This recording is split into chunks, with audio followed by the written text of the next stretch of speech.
Hello, this is Darrell Castle with today's podcast. Today is Monday, June 17th, 2013, and today we are talking about coincidence. It is a strange coincidence that President Obama was in serious trouble with scandals everywhere he looked.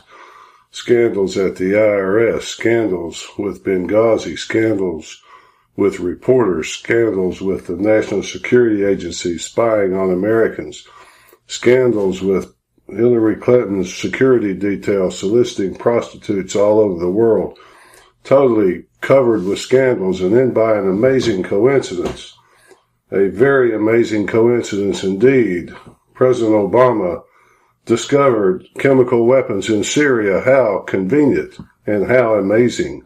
For so many months, even years, he had said, no, there are no chemical weapons being used by the Assad regime in Syria.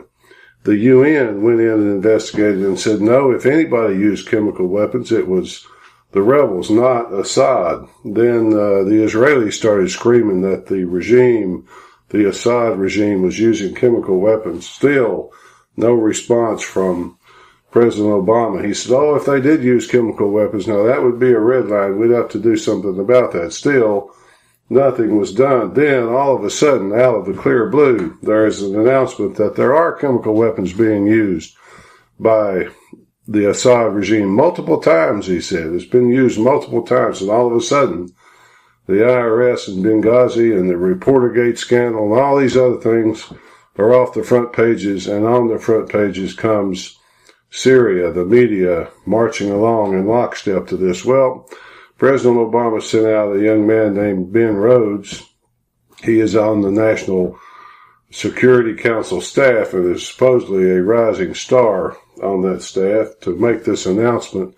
He is apparently the person who also redid the memo that was drafted about Benghazi. You remember that memo over a 24-hour period went through so many different changes that, as somebody said, he come out looking like a bunch of mush that nobody could make any sense out of. Well, Ben Rhodes drafted that. And it gets even better about Ben Rhodes. It turns out his brother is the president of CBS News. That's hard to believe, isn't it? His very own brother, the president of CBS News. One amazing coincidence after another. Well, as they say, Washington is a perfect environment for a coincidence, I guess. But off we go to war in Syria, apparently, although the president still seems like a rather reluctant warrior. Everybody has been urging him along, pushing him, manipulating him, and trying to press him into supporting this war. President Clinton, that is Bill Clinton, actually went so far as to call the President of the United States a wuss. That was his words. He said, he looks like such a wuss. That's what Bill Clinton said. Well, I'll defer to Mr. Clinton on what a wuss looks like. He is a far better expert to judge one than I am.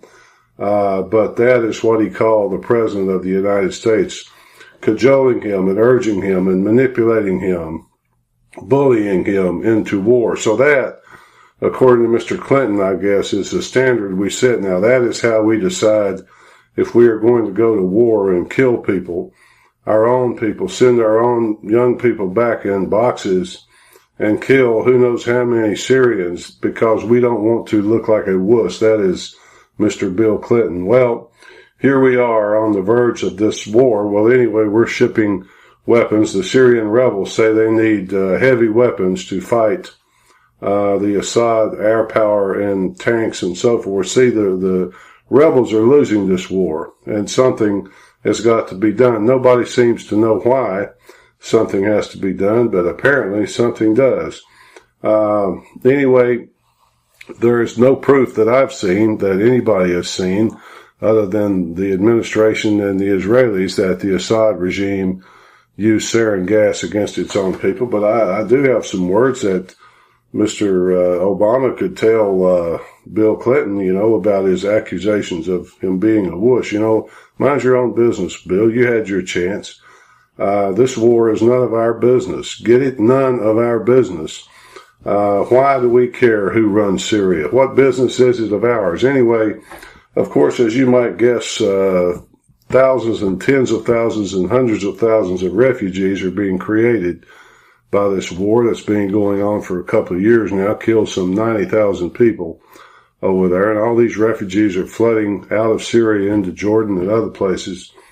And the Obama administration is considering a proposal to take thousands of them into the United States to resettle them. Well, these refugees are for the most part connected to the rebel groups, which is, as you probably know, very closely allied with Al-Qaeda. Who knows who would be coming to America?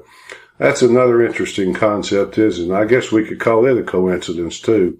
Strange coincidence that we would be prosecuting Bradley Manning under the Aiding the Enemy Act for releasing some documents that Al-Qaeda apparently had access to that may or may not be of some help to them, calling that aiding the enemy and threatening him with life in prison, while at the same time we are now shipping arms, heavy weapons, and so forth, F-16 fighter jets and Patriot air defense missiles backed by American steel to support these Al-Qaeda connected groups in Syria. That is a strange coincidence indeed. Well, as I said earlier, Mr. Obama seems like a rather reluctant warrior. He is talking a much better fight than he is doing, and that is to his credit, in my opinion.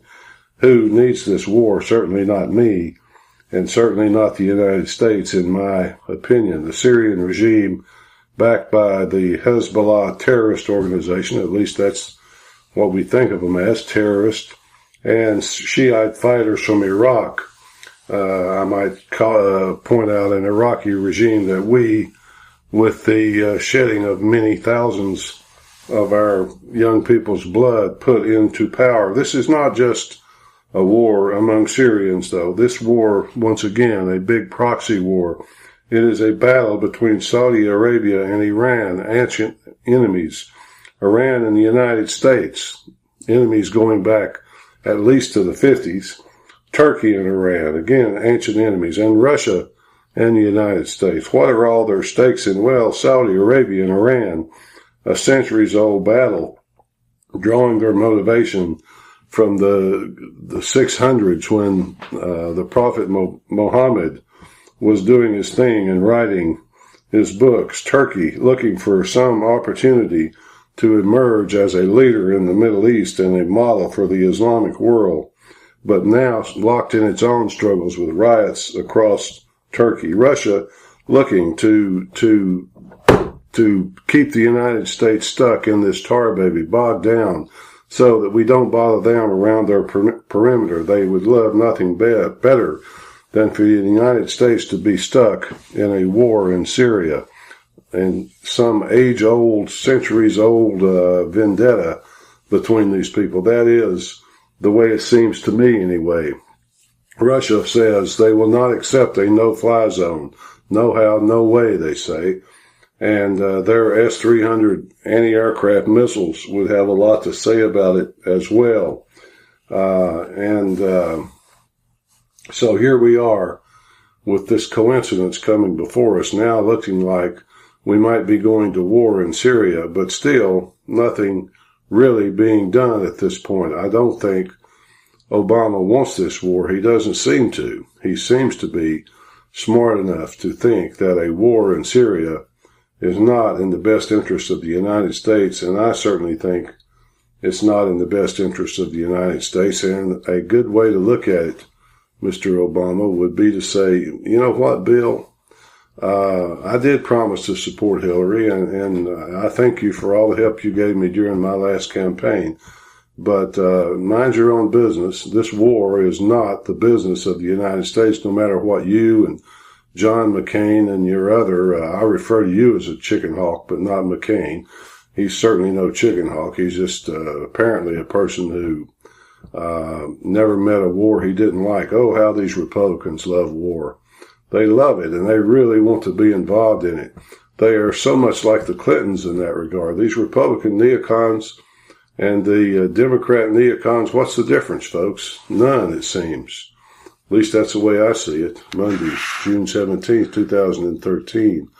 Until next time, folks, this is Darrell Castle. Thanks for listening.